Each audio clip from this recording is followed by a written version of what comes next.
Welcome everyone to MS Office Hours. It is Thursday, February 15. May please introduce our hosts. Hello, everybody. I am Heather Cox. Happy belated Valentine's Day. Thanks to Garrett for sharing this amazing Microsoft Valentine background. With me today are my amazing co-hosts. The un-Valentine Day spirited person, Victoria Dean. Hey everyone, I'm Garrett Chandler.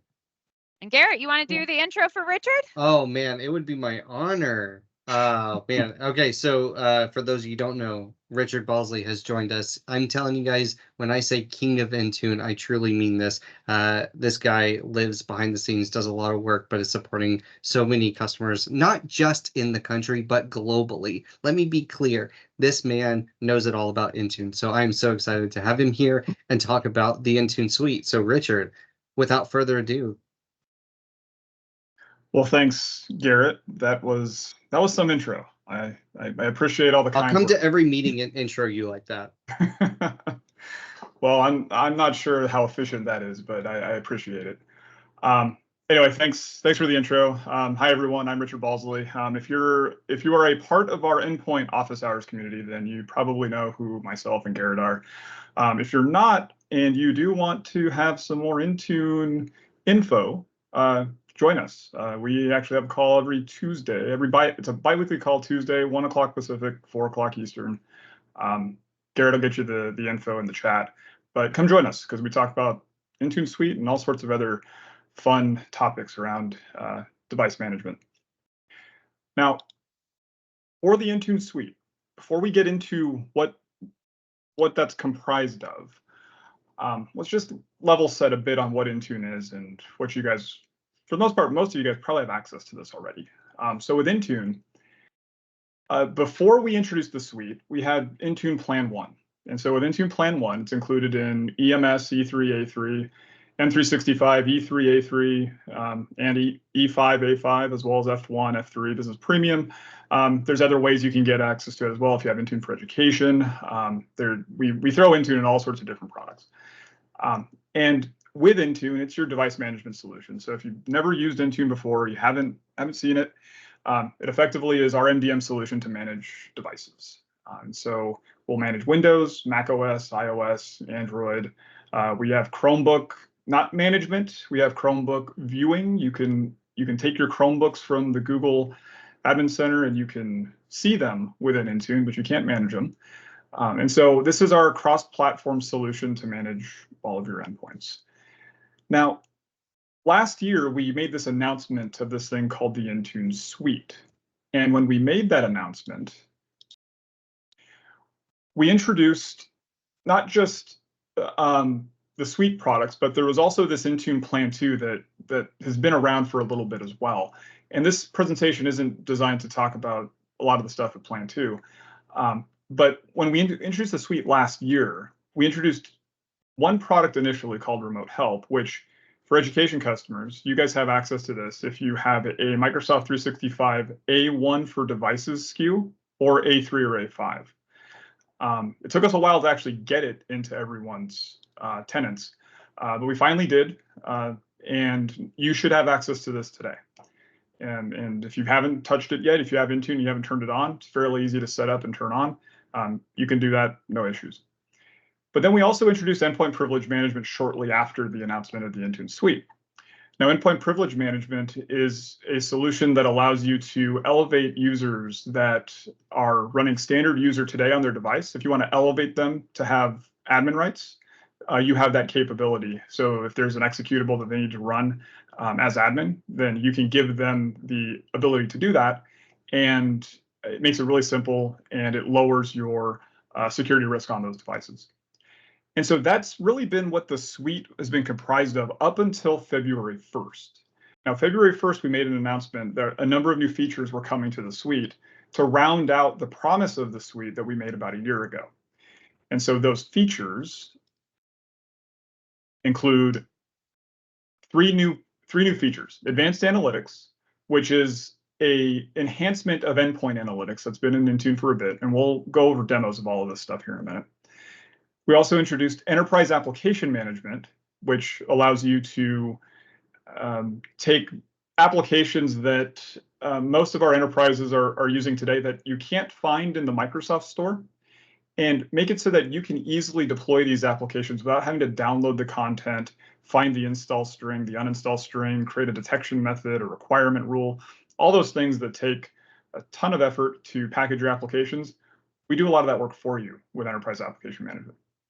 And then lastly, Cloud PKI. So for those that might be managing a on-prem certificate authority, like an on-prem Microsoft Enterprise CA, you know how complicated to manage that might be. Well, if you've ever tried to integrate that with Intune, there are a lot of moving parts there, a lot of servers that you have to put in place. For the Zendesk server, there's a certificate connector between your certificate service or the Intune certificate service and your certificate authority that has to be installed as well. Not to mention an Azure App Proxy. There's a lot of moving parts to get certs from on-prem to devices that are being managed by Intune. And so we simplify that with something like Cloud PKI. So the suite is taking all of those components and we're bundling them into a suite, and we're including Intune Plan 2 as well into all of that to encompass the entire Intune suite. So that's what we've basically filled out the rest of the products in the suite. Cloud PKI actually is not released yet. We should see it by the end of this month, hopefully by March 1st, no later than that. Now, to break down everything that's in the suite. So I mentioned earlier, Remote Help is something that's been around. It was the first product that we introduced that was part of the suite. This was early last year when we made that announcement. And again, it's included in all Microsoft 365 A1, A3, or A5 SKUs, so you have access to this today. I won't be demoing this. However, if you want to turn it on today, go into your tenant, find Remote Help. There's a setting in there just to turn it on. There's a client you'll have to deploy for Remote Help. It's pretty simple to package it up and get it out to your endpoints. It does support Windows, Android, and Mac OS. And if you're using something like TeamViewer today, if you're using BombGar, some of you might be using Config Manager and you might be using Remote Tools. This is effectively a product that kind of fits into that. And if you've been using, in Windows 10, we introduced a product called Quick Assist. And so if you've been using that for maybe supporting family members, I know my wife and her mom use Quick Assist all the time. If you've used that tool in Windows 10 or Windows 11, Remote Help is going to be very similar because we've effectively taken Quick Assist and we put a wrapper around it. So that wrapper allows us to secure the application to make it so that we can do things like RBAC. We can include conditional access policies. We can do device compliance checks, multi-factor authentication. All of those things have basically been wrapped around the Quick Assist application to make Remote Help a more secure enterprise or education-focused product. So recently with Windows, we've shipped a number of features. I'm not going to go through the whole list here. I've got 20 minutes to go over a bunch of other products as well. But just know that we are constantly improving all of the products in the suite. We're not going to just release it and then move on to something else. We are doing some iterative improvements to each of these features. And so what you'll see here is Windows, Mac OS, and Android have both gotten some love, but there's some more things that we're going to be doing coming soon. So first is if you are using GCC or if you have GovCloud, we will be adding support for that in the first part of this calendar year. For Windows, one of the biggest things that most customers want is they want to be able to unattendedly remote into a session of a device to fix something. So if user goes away at lunch and they say, "Hey, IT, you can remote into my machine and fix whatever the problem is that I opened the help desk ticket on." You can't do that right now with Remote Help, but we are investigating what that's going to look like. And so that should be coming soon. I don't have an ETA on it, but it definitely is being worked on. Same goes for file transfer via chat. You will be able to do that. Right now, you can, as a helper, you can copy files directly to the user's machine. So you just go and drag and drop a file onto their desktop and run it. So if there's a script or if there's something that you need to run, you can do that. But transferring files back and forth between chat doesn't exist yet. That's going to be coming. And then lastly, we have introduced the ability for view-only controls in Mac that happened last October. We are going to be introducing full control for Mac coming in the first part of this calendar year in the first quarter. Okay. Now, endpoint privilege management. So I mentioned earlier that with EPM, what we're doing here is we're basically allowing you to have standard users be able to elevate so they can install an application or they can run some executable on their Windows device. We are going to be incorporating this into Mac OS. There's no ETA on that, but we will have EPM support for Mac OS through Intune. And to see how this works, go take a look at a bit of a demo. So here I've got a Windows 11 PC that I've deployed the EPM policies to, and what I've done is I've made it so that we can use the registry editor as an admin. So the user on this device is just a student user. This could be any user in your environment, it's just a standard user account. And if I wanted to run regedit, I can type it in. And if I try to run this as the standard user, I'm going to get this error message that comes up. And what you'll notice here is that at the top, at the title bar of this window, it says Endpoint Privilege Management. So there's an agent that gets deployed by Intune that we use to control this whole entire experience. Now, if I close this out and I try to run regedit again, but if I try to run as admin, this is fairly common. Right-click on the application, select Run as admin. You get the UAC prompt that you've typically seen if you try to run something as a standard user and you want to elevate it to an admin user. If you try to do this with your user credential, it's not going to work because you don't actually have admin rights on the machine. It has to go through EPM. So how do we actually do that? So if we type in regedit again, and we go and we open the file location, what we've done is we've included a right-click context menu option for Run with Elevated Access. So when you right-click on whatever it is that you're trying to execute, and you say Run with Elevated Access, now EPM pops up and says, do you want to open this as an administrator? And in my rules for regedit, I went ahead and just said, you need to enter business justification. I could have said that you also need to provide Windows authentication credentials, but in this case, I didn't want to have the user have to type their creds in multiple times. So in this case, I just need to put in some sort of business justification. So I'm just going to put in let me in, hit continue, and then now regedit opens. And so from within here, I can modify the registry if I need to. And so in this case, I'll just right click, add a new key, call it test, and then it saved it. And then I'll just right click, delete it, and it deletes. So I only have admin rights to this specific thing. I don't have any admin rights to anything else, as you saw when I tried to run regedit through the other methods. So this will work on with any executables. So if there's other scenarios that you can think of, like PowerShell, CMD, you will have the ability to elevate those through endpoint privilege management. So let's go back to the slides. And so within endpoint privilege management, our key capabilities, automatic user confirmed or support approved elevation. So what you saw me do is I had a user confirmed elevation because the user right clicked on the executable. They invoked endpoint privilege management. They had to type in business justification. That's user confirmed. Support approved elevation is going to be coming in the future. And so what that is that if someone tries to elevate, the request to elevate needs to be approved by someone in support through the help desk or whoever your Intune admin is. So when they would see the elevation request in the Intune portal, they would approve that request, and then the user will be able to use the application. That's not here today. It's going to be coming here shortly. You also have the ability to see insights based on elevation audits. So through Intune, you actually have a reporting mechanism that will show you, let's pull this up here, that will show you under EPM, there's this reports node up here, a number of different reports that'll show you the elevation requests that happen throughout the organization. So if I look at just the base elevation report that I have, this shows every elevation request, whether it was from a managed device or I'm sorry, if it was a managed application or an unmanaged application. So in my environment, I only have one app, and that's regedit. So for the other things like who am I, con host, or these other executables that you see here, these are all unmanaged elevation requests. So if people are just trying to elevate all sorts of things within the environment and they're getting prompted for credentials, you'll see those in the reporting. And you can be a bit proactive around this. You can look through this and say, hey, we see a lot of things that people are trying to elevate. Maybe we should create rules for those apps to allow them to do that.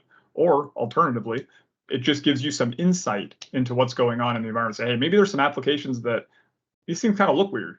Maybe we should take a deeper look at why we're seeing so many elevations for certain apps. So the reporting mechanisms here through EPM, pretty interesting to just kind of look at that data. And so so that's EPM. Next, let's jump into advanced analytics.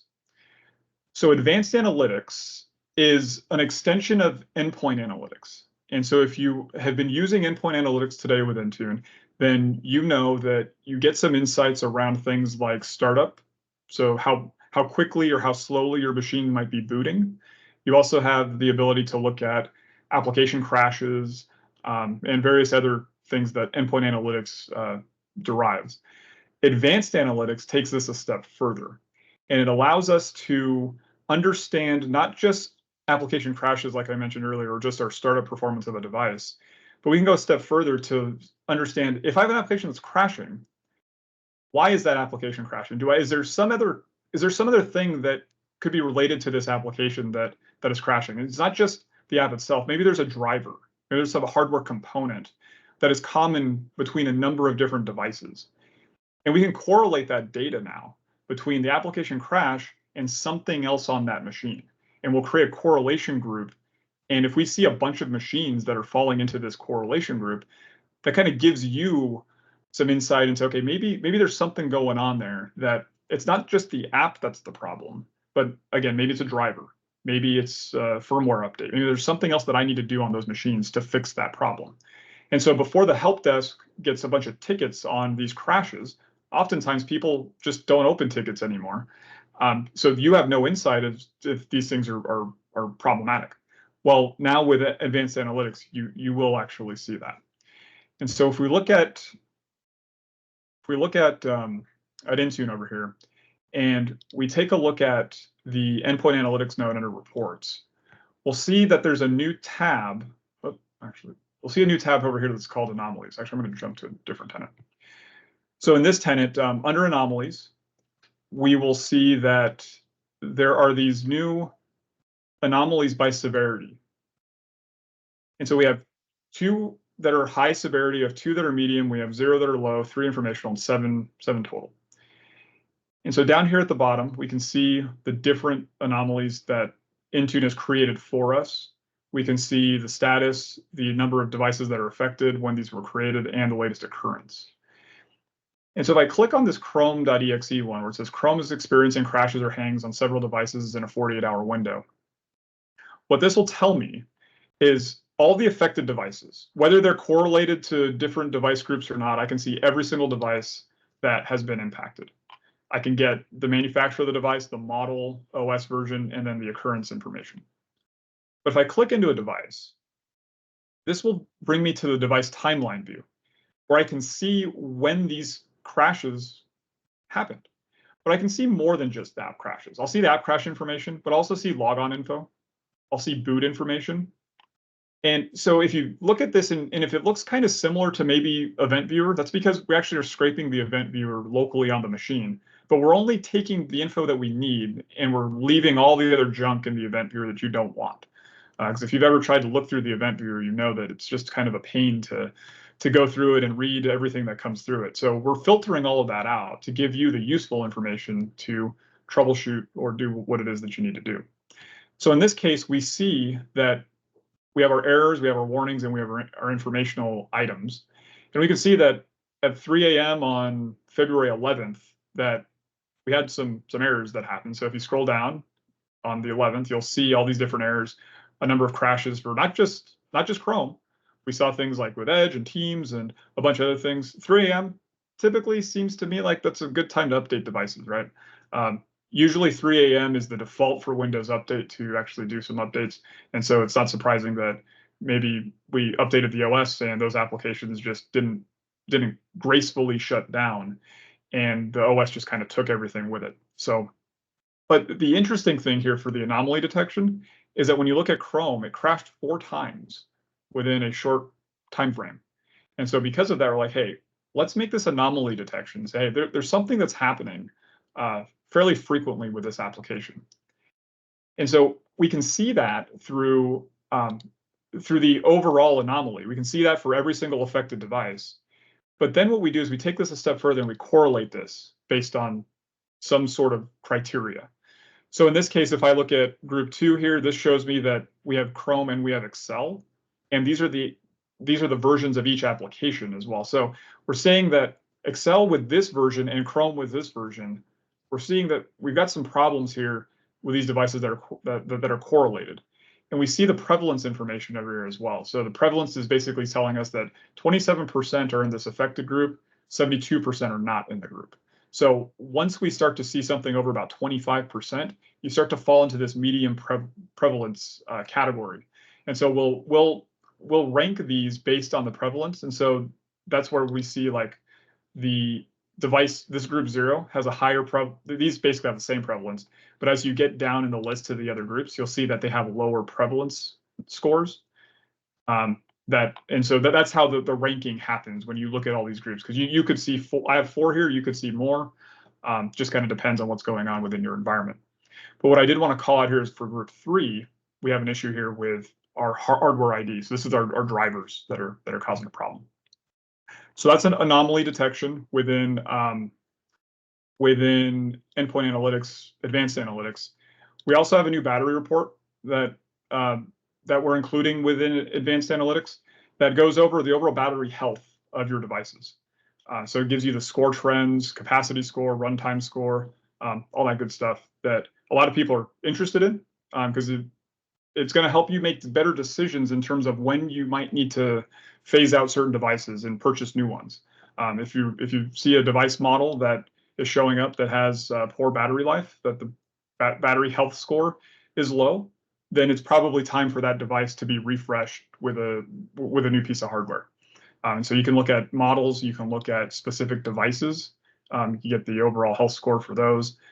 You can also even look at OS performance based on battery health as well as app impact. So if there are certain applications that are causing battery usage that's going to be in excess, you might want to know what those applications are. Maybe there's an update for the app, or maybe the app just is broken and you need to go talk to the vendor and say, hey, this app is taking up a bunch of battery, and they might be able to put a fix in, or maybe there's an update for that app that you can get from them. All right, let's flip back here, and we'll skip ahead here to Enterprise Application Management. So with EAM, Enterprise Application Management, like I mentioned earlier, it's basically our way of simplifying your need to package applications within Intune, because right now today, it takes a ton of time for you to package apps. You have to download the content, find the install string, get the uninstall string, the detection method, requirement rule. All those things take time. And then testing, having to deploy the app out and test it out and validate that it works. And if you screwed something up with the installation command, you got to do it all over again. And it's just, there's so much time invested in trying to package up applications. And it's been a problem for a long time. It's not just with Intune, it's been a problem with Config Manager, it's been a problem with third-party solutions. Application packaging has just been like a 20-year problem that it's been pretty difficult to solve. And so what we're doing now is we're basically taking all of that work, we're taking on all of that work for you through the Enterprise Application Management Catalog. And so this is going to be something that's not only just with Windows, but you'll also see it with Mac OS in the future. And what we're doing here is within the Intune console, if you go under apps, you're going to find that this is very similar to deploying a store app in Intune if you've done that. So if we go and click on Add under apps, and we go to, actually, this is the wrong sentence, sorry. Nope, this is the right sentence, never mind. Go to Enterprise App Catalog and click Select. You'll see an option here that says Search the Enterprise App Catalog. If you've done the new store app type in Intune to search for apps that are leveraging the WinGet APIs to pull apps from the store, very similar process. This has nothing to do with WinGet though. This is a separate repository of applications that we are managing. As long as you're an Intune Suite customer, you'll have access to the Intune Suite, or if you purchase Enterprise Application Management a la carte, which you can also do, you'll have the ability to search for these apps. And we manage this completely separate from the store, completely separate from Winget, has nothing to do with either of those two things. And so in here, you can search for the applications that you want. So in this case, I'm just going to pick Remote Help because we talked about that earlier. So if you wanted to deploy the Remote Help app, you can go ahead and select that, hit Next. And then you'll see just some information about the app, the language, the architecture, the version number of the application itself. And then just click on Select. And so what you'll notice is that we pre-build the application metadata for you. So you don't have to go and type any of this stuff in. We also mentioned that this app is a self-updating app. So some of the apps are going to be self-updating. Think of Chrome, think of Firefox. Those applications obviously update themselves. And so we're doing the same thing with Remote Help. It also updates itself. Now, what you'll also notice is that the install command line has already been pre-filled in for you. So we do that for the install command, the uninstall command, and you can edit these. So it's not just something that we control and you're locked into it. You can edit the command lines if you need them to be edited for licensing purposes. Like you might have a license file or something that you have to point to. And so in that case, you can go ahead and edit that because we don't know what your license information is. So we fill all this information for you. We fill in the detection rule, and the application is done. We just click on Add, and then it's going to go ahead and download the app from our repository. It's going to put it into your tenant. And that process, as you know, if you've uploaded apps before through Intune, that can take some time. And so you just have to wait for the application to get created. And then again, the content's just going to be prepared. It's going to take a bit of time for that to work. So that's that. I've got 1 minute to finish off Cloud PKI. So just 1 minute here to round this out, and then we'll be done. So Cloud PKI is, again, like I mentioned earlier, it's our cloud public key infrastructure service that allows us to effectively take that on-prem CA that you're using today to deploy Microsoft certificates through your certificate authority. We're going to take that and move it up to the cloud. And so the way that this works is that if we look at a scenario with someone like Anna here, who works for a healthcare organization, and she's going to create a new certificate authority through the Cloud PKI service. And what it's going to do is she needs to issue these certificates to devices for secure and seamless Wi-Fi access. Wi-Fi is the typical use case, but also there's VPN, there could be email, there's all sorts of reasons why you have certificates. You could have user certificates or machine certificates. The Cloud PKI service will deploy either of those. And so with Intune Cloud PKI, she's going to create a new issuing CA, which is going to adhere to industry security standards without needing deep PKI knowledge. So not only can she create the issuing CA, but she can also create a subordinate CA too. So you can have a two-tier certificate authority set up if you want that. So you have the root CA and then the sub CA that sits right underneath it. And she's going to quickly create and deploy the cert profiles within Intune that will link back to the Cloud CA. So in Intune today, you can create a SCEP profile, you can create a PKCS profile that ties back to your on-prem certificate authority. But with the new Cloud PKI, you do basically the same thing. So your deployment of the certs doesn't really change. It's the infrastructure that's backing those certs. That's what's going to be different. And so once that's done, the new healthcare division users, they'll have access to Wi-Fi. It's going to be secure, no passwords. SSO is going to be seamless, and those certs are going to be delivered directly from the cloud, regardless of where the device is at. And so in this, there's no on-prem CA, there's no NDES server, there's nothing that you have to use for certificate connectors, there's no app proxy, none of that's involved. Everything is going to be handled on the back end from us. And so platforms that we support: Windows, Android, Mac OS, and iOS. I just got some additional info here, but I'll give you guys the slides. There's actually some videos as well that I had hidden. So if you want to look at those and take a look or send them to people internally, feel free to do that. I'll get the deck out to Heather or Garrett, and then they'll get it out to the rest of you guys. With that, I'm done. Richard, it is clear just how much you know about Intune. So thank you, thank you, thank you. I know this was a hot topic and we so appreciate you being here. As Richard said, he'll get those slides over to us. We'll get them out. I've dropped it in the chat, but if you're new here, don't request access to the recording because it won't let us give externally. I mean, I'd have to do it one person at a time. So we put them on our YouTube channel, and I will do that because I have to stay here at the computer for some other things. I'll do that right away, and we'll get that out to you. But again, Richard, thank you. We've got a great lineup for the next couple of weeks. We have some co-pilot stuff coming up, so get pumped about that because I know everybody is. And at this point, this is when I kick y'all out of the meeting and send you on your way and say have a fabulous weekend, and we'll see you next week. Bye, y'all. Great job, Richard. See you guys. Thanks, guys. Take care.